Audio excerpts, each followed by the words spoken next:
Welcome to Expert Profiles Atlanta, where Atlanta's influencers and innovators share strategies for overcoming obstacles and achieving success in business and life. Here's your host, best-selling author and Atlanta influencer, Neil Howe. Hello and welcome to the show. This is your host, Neil Howe, and today my special guest is Bonnie Daneker. Bonnie is the founder of Wasteline Sustainability Communications.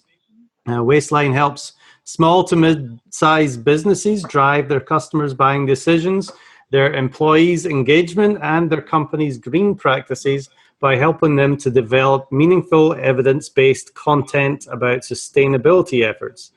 Bonnie Daneker holds the Sustainability Advocate certification from the International Society of Sustainability Professionals, an MBA from Emory University, and a BA in journalism from the Ohio State University. She's a member of SouthFace and Conscious Capitalism and serves on the board of the Green Chamber of the South. She is the author of several books, including her latest, It's in There, The Innovation, Dedication, and Determination Behind the Birth of Prego Spaghetti Sauce. It's in There features an early example of sustainable companies and practices, Campbell's soup, and highlights the many professionals who contributed to the world-famous sauce. Welcome to the show, Bonnie Daneker. Thank you for having me, Neil. Well, tell us a little bit about Wasteline Sustainability Communications and what kind of clients you help there. Of course. Well, sustainability is a broad term, and it's been thrown around a lot where there's a little bit of confusion as to what sustainability means. And actually, my company looks at that as a positive because we have an opportunity to educate people on the various meanings of sustainability and also help them tell their unique sustainability stories to affect the buying decisions of their prospects and clients and to keep their shareholders and employees engaged, and also to showcase the interworkings and operations of their own company to the communities that they exist within. So our company has really morphed into one that showcases company activity, really putting together beautiful company profiles and important personal profiles of professionals within those companies that have been doing sustainable practices that actually have really helped the planet, the people, and the profits of their company to make sure that those companies are sustainable, they last in the sense of time, right? So actually, if you look at one definition of sustainability, that is from the accounting sense, that is standing the test of time financially. So you can say, what's an example of a sustainable company? And you mentioned my latest book, It's in There. Well, Campbell Soup is a wonderful example of a sustainable company because it's approaching its 200-year-old mark. So not only from the accounting perspective, but also from the second definition of sustainability, which is being good to its people and the planet. So we have profits first. Obviously it's a financially viable company. And then from the people and the planet perspective, it's been well documented that Campbell Soup Company, again, as an example, is really good about taking care of their employees, about diversity and equal pay and equal promotion to both genders and a variety of people from different backgrounds and creeds. And of course, from the environment, they've been doing recycling and composting and other sustainable agricultural practice since the beginning of their company. So back to my company, highlighting these practices for individuals and for companies that they're already doing or that they plan on doing so that they can positively influence the market perception of them. Mm-hmm. So why are these things important to companies that might not be doing them right now? Well, sometimes you have to take a look at a very wide lens about who could be your potential client and who are you turning off with the inability to communicate your sustainable practices. And as we look forward to different buying generations and different business owners who might be partnering with us or who might be supplying us with goods and services, we have to think about the importance of sustainability in those communications. So example, the Gen X generation, which is my generation, is followed by, the millennial generation and the IY generation that are very focused on what we are doing for the planet. How are we safeguarding our natural resources? How are we appropriately using them? How are we returning the waste products to the natural habitat? So it's a cradle to cradle idea instead of a cradle to grave, just using things once and returning it to a landfill or a water supply. So what's happening is they're demanding more communication about how we're using those natural resources. They're demanding to know how they're treating employees and suppliers and the other personal relationships, and also what's happening with the companies in their communities. So millennials are starting to vote with their buying power, and IYs are starting to vote with their buying power. They won't do business with companies that don't have sustainable business practices and are not talking about them, right? So they're really fostering that that relationship and that good positive perception in the marketplace with those companies that are actively doing work for good. So, one example that has gone viral over the last year and a half is with Tom's shoes, where you could buy one pair of those canvas shoes and one pair would be donated to a person in need. And you see the advertising behind that, and then you see the financial back of that, where people were excited about that campaign. Millennials started buying them in every colors. IYers were encouraging their parents to help them buy it in every color. And so you saw profits and productivity increase exponentially with Tom's because they made that commitment, not only to wonderful sourcing policies and good fabrics and materials, but also to the communities that they're serving, so that they can do right by giving away some shoes for every pair of shoes that are sold. So before we get any further on here, can you explain the term IYers and what that is?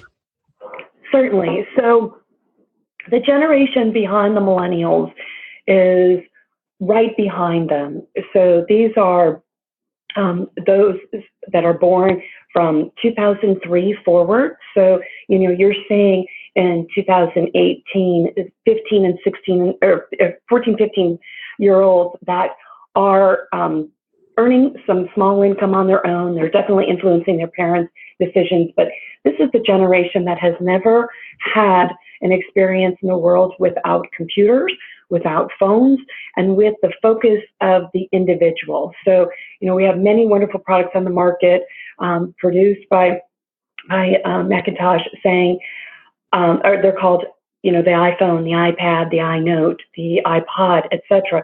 So the generalists for generational analysis have given this term IYers to the generation following millennials, because they are attracted to this, to the technology. They're used to it. They grew up with it. And every decision that they make is going to be an informed decision. So that's a secondary reason that we really need to talk about sustainability, because they will look up every product. They will look up every service.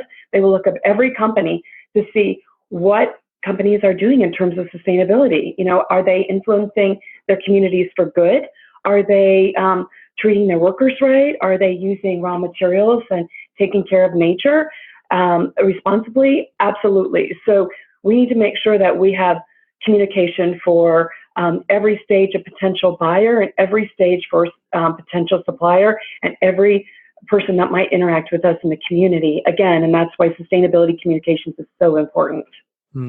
So what happens to companies who don't implement these sustainability practices? Well, it's funny. I was at a sustainability conference a few weeks ago, and there was a giant poster, and it was the classic circle, red circle with a slash through it, and the word that was within the circle was extinction. And that is what the message of the this particular seminar was. If you don't talk about good business practices, if you don't showcase how you're taking care of your people, how you're taking care of the environment, how you're taking care of the community, and how you're doing successfully financially for your company, you will become extinct. As we look at the purchasing power of different generations, if they're not buying from you, then you're not selling, you're not seeing that top line revenue, you won't have that bottom line profitability, you're going to go out of business. So it's not the only factor, of course, but it is certainly an important factor in buying decision. It gets more and more important with the two generations coming forward. So the main purchasing power right now still remains in the hands of the baby boomers. And that is, they control a lot of the money within the market. The millennials are certainly, another big group that is coming up. But these older companies that the baby boomers are buying from, how important is it for them to change their demographic to a sustainability model? So the baby boomers have children and grandchildren and great-grandchildren. People are living longer and healthier lives. They want to stay connected with their family members, especially multi-generationally. And so they will listen to those voices coming from these younger generations to say, Granddaddy, you need to try my new phone. Or have you seen this new app? Have you seen this new TV show?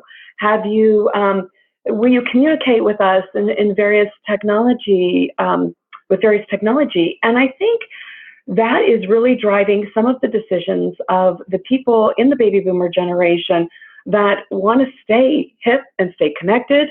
So I think it's important that companies have a multi-pronged strategy when talking to their potential buyers, but not treating the baby boomers as if they are unable to understand this new wave that's coming forward.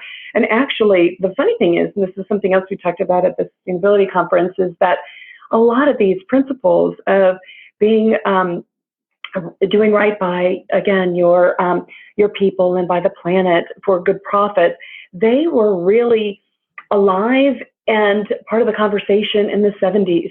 So coming back from the war in the 50s and the 60s, people saw the opportunity to grow. A lot of our major American corporations were built in the 50s, 60s, and 70s, but there was that conversation happening then.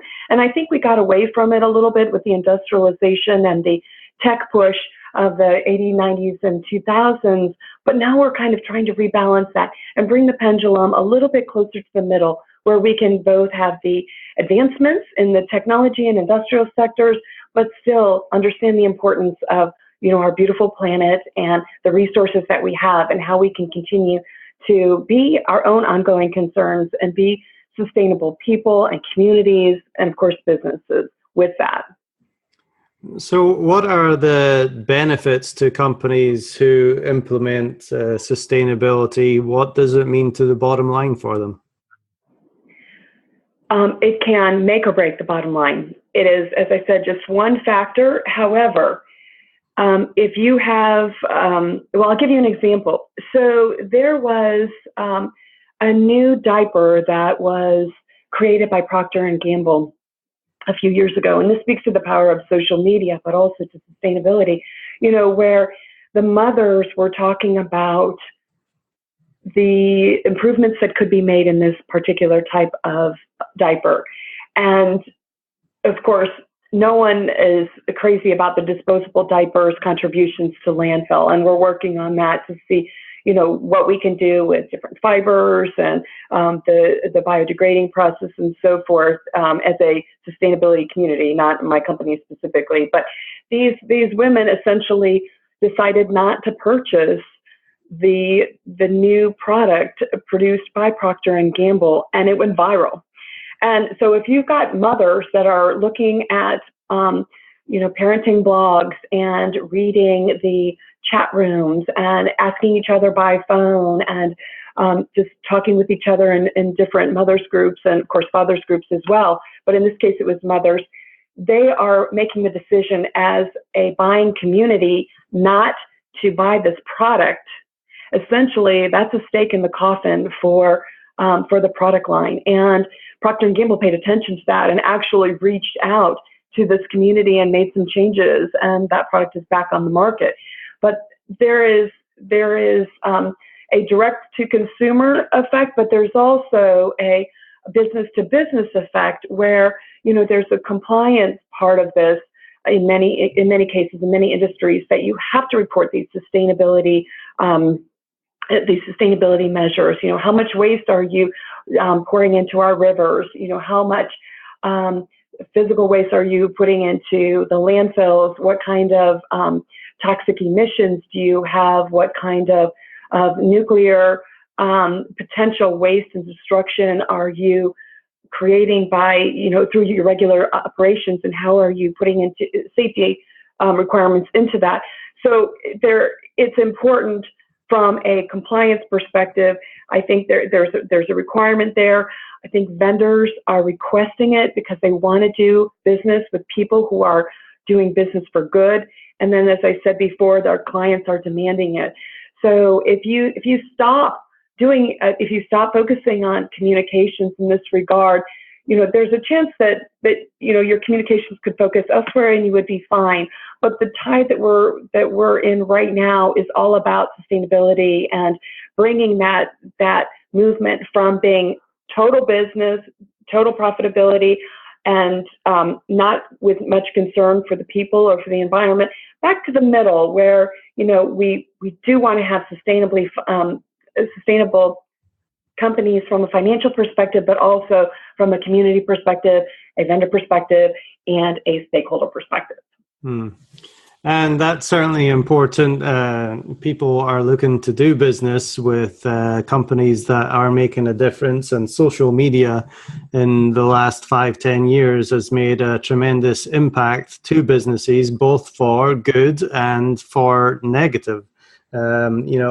How important is it for companies to get the right marketing message out and tell their story?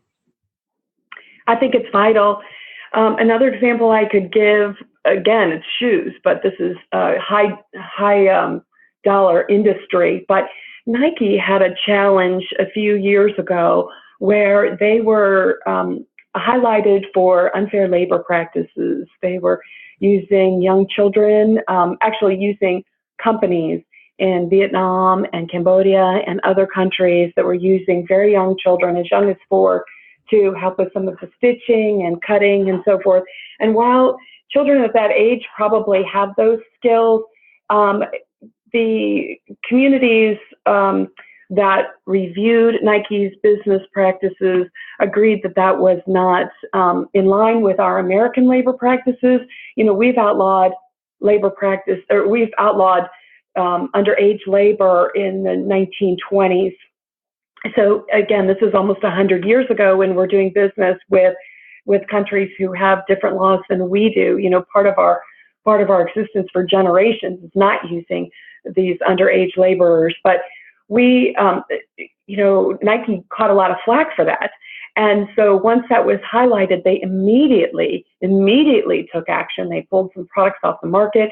They found different vendors to work with.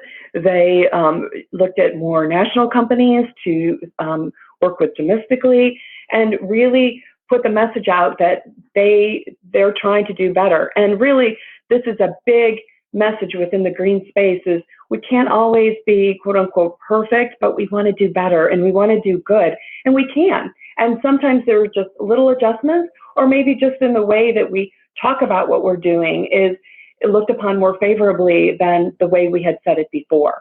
So I think it can positively influence a company. We saw in Nike that the buying went down tremendously, and then built back up as they changed their business relationships and produced a product without the underage labor. So those are just some consumer examples, but it happens in business as well.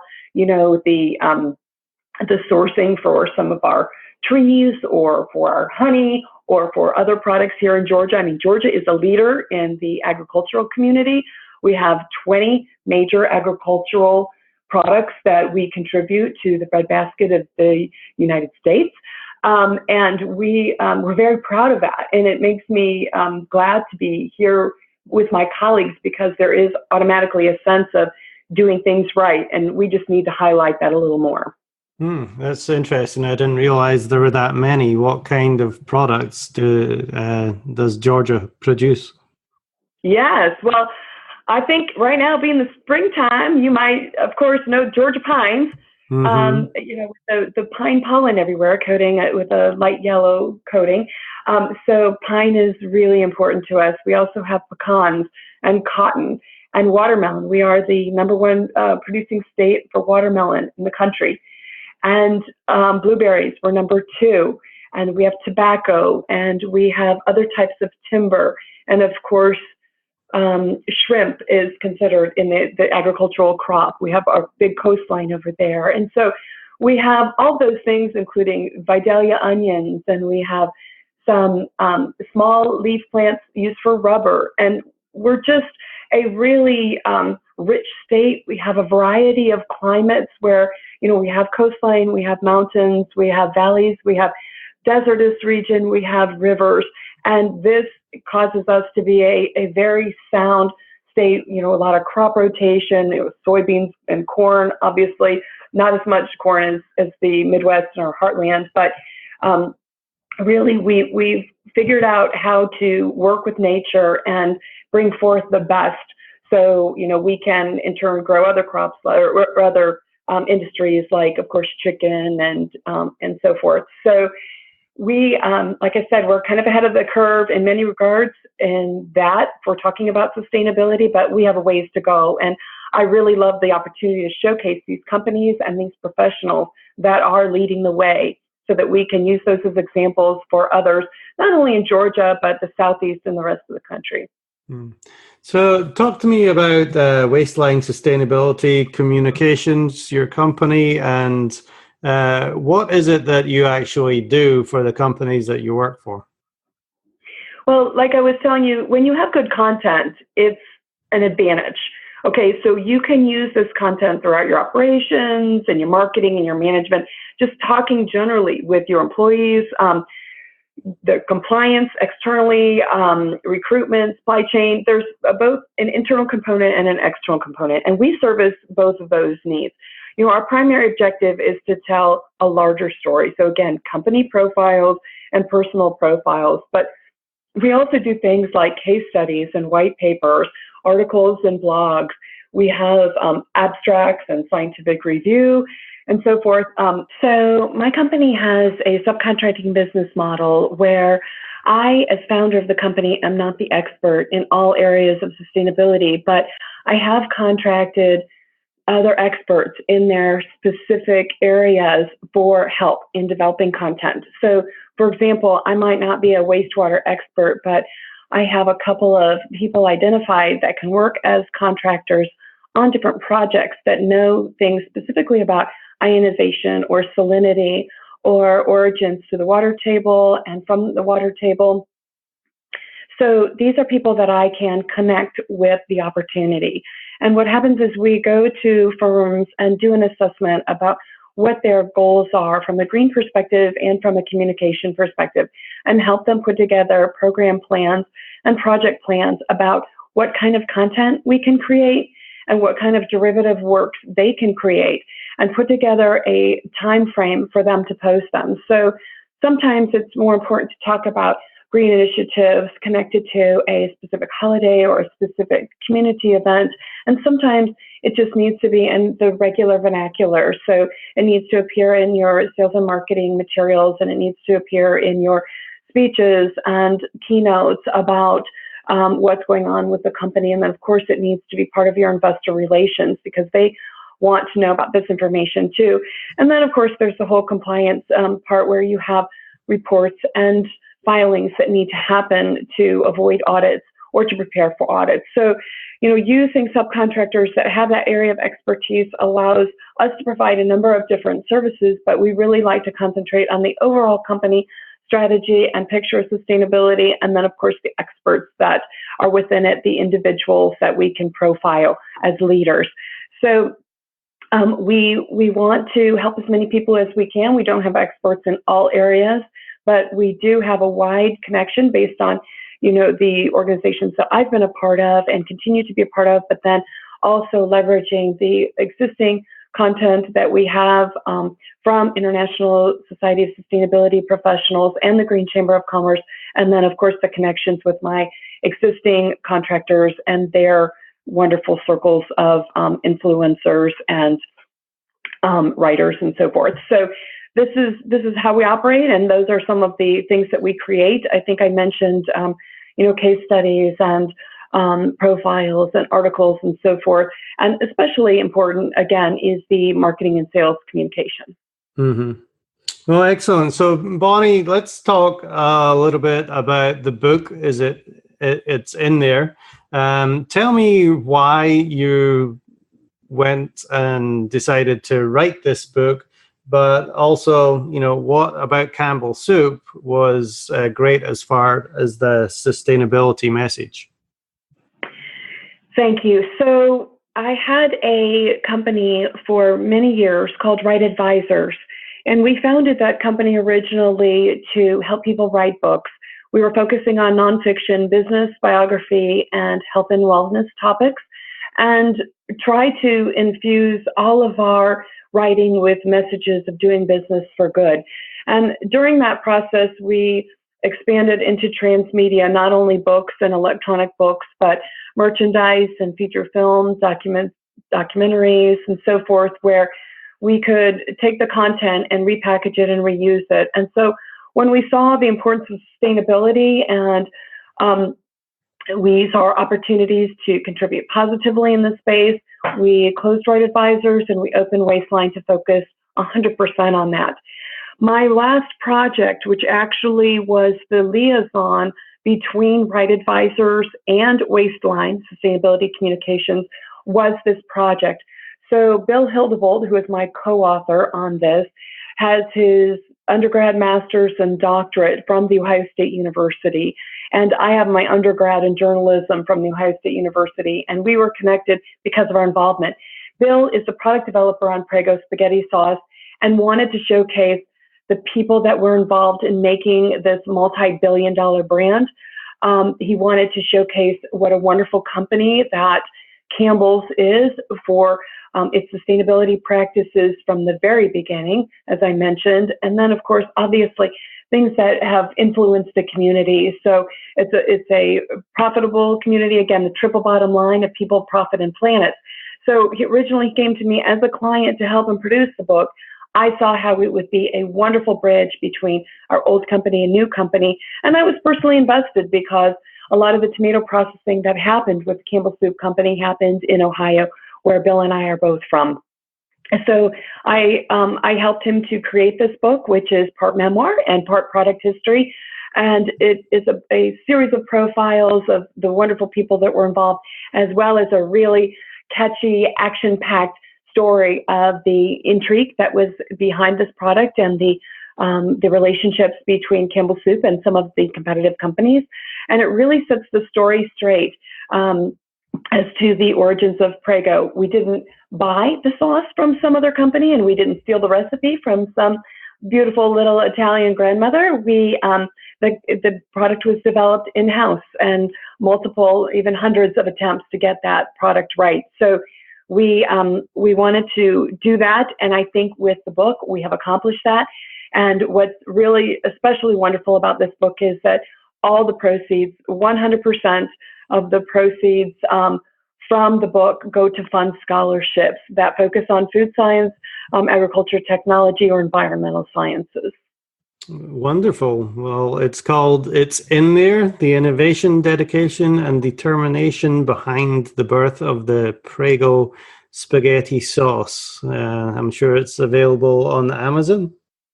Yes, it is. And also, it's distributed through Ohio State University Press. So if you're a Buckeye out there, certainly look at ohiostatepress.org. And locally, we have several places that will be having book signings in Georgia, and then, of course, in Ohio. So online, you can follow me on Facebook at Bonnie Bajorek Daneker. You can follow Bill Hildebold, my co-author, but we often post when we're doing book events and book signings. Again, for those locally, I have one at Peachtree City Library on Saturday from 2 to 4. And I'd love to see anybody who's around come see us. That'd be terrific. Excellent. So tell us a little bit more about Wasteline Sustainability Communications and how we can get in touch with you there. Right. Our URL, our website is wastelinecom.com. So it's WASTE, Wasteline, LINE, COM.com. We're launching a new website. So I think we have a construction page up at the moment. We should have that other up next week. But we have that. And of course, you can look at my contributions to LinkedIn under Bonnie Daneker and Twitter under Bonnie Daneker as well. Excellent. And well, go ahead, Bonnie. My email is, excuse me, Neil, I'm sorry about that. My email, I know that you were so kind to allow me to say that. My email is bdaneker@wastelinecom.com. I'd love to hear from anybody who has a good sustainability story or has need to tell a good sustainability story. We'll help you make it happen. Excellent. Well, Bonnie, it's been a pleasure talking with you this morning. Great information there about having sustainable companies and making sure we're putting people, profits, and the planet on the forefront. If you want to get in touch with Bonnie, make sure you check her out, wastelinecom.com. And Bonnie, thank you very much for being my guest on Expert Profiles Atlanta today. Thank you for having me. I really enjoyed it, Neil. And to our listening audience, if you like what you hear, hit that like button and share, and we'll see you next time on the show. Thank you for listening to Expert Profiles Atlanta with Neil Howe. To learn more about the resources in the show or to listen to past episodes, visit expertprofilesatlanta.com.